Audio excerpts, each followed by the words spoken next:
you fall down and you go, damn, the race is over. This is what I trained for. But I just remember telling myself, I did promise my daughter I was going to get a medal, my oldest daughter, Rihanna.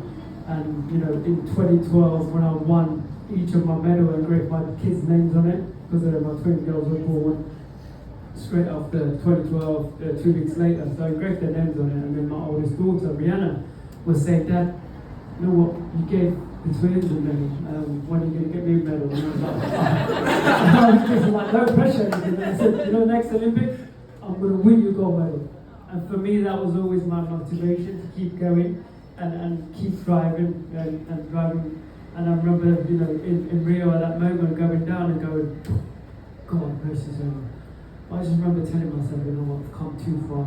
This is, I've put in so much work, because it's 4 years from London to 2016. And the training, Adam seen it himself, where his company training to help me out. And the work goes in, it's unbelievable. It's not just about, for me, really, the racing part was the easy part. The training was the most hard. Running 120 miles a week to come off, recover, and keep going. It's not easy, but once you crack it, you can maintain it. And for us, as I said, you know, to be here and talking about this is what we want to share.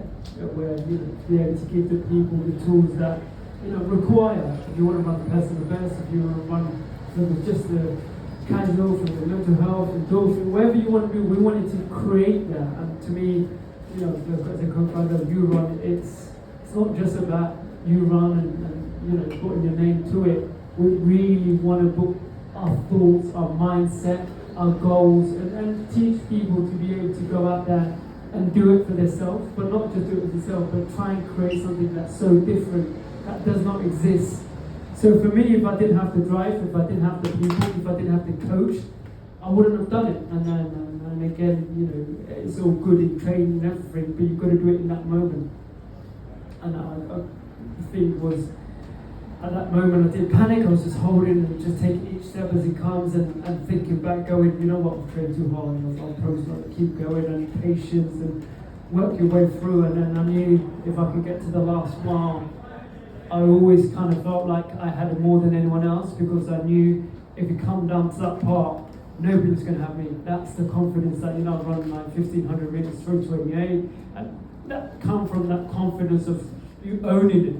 And from that moment, it was just like, okay, great. And then the bell rings, I'm just holding tight and trying to find that extra gear in the home straight, and I'm going, oh God, I've never really had any tease at any point in my career, apart from that moment where I'm going,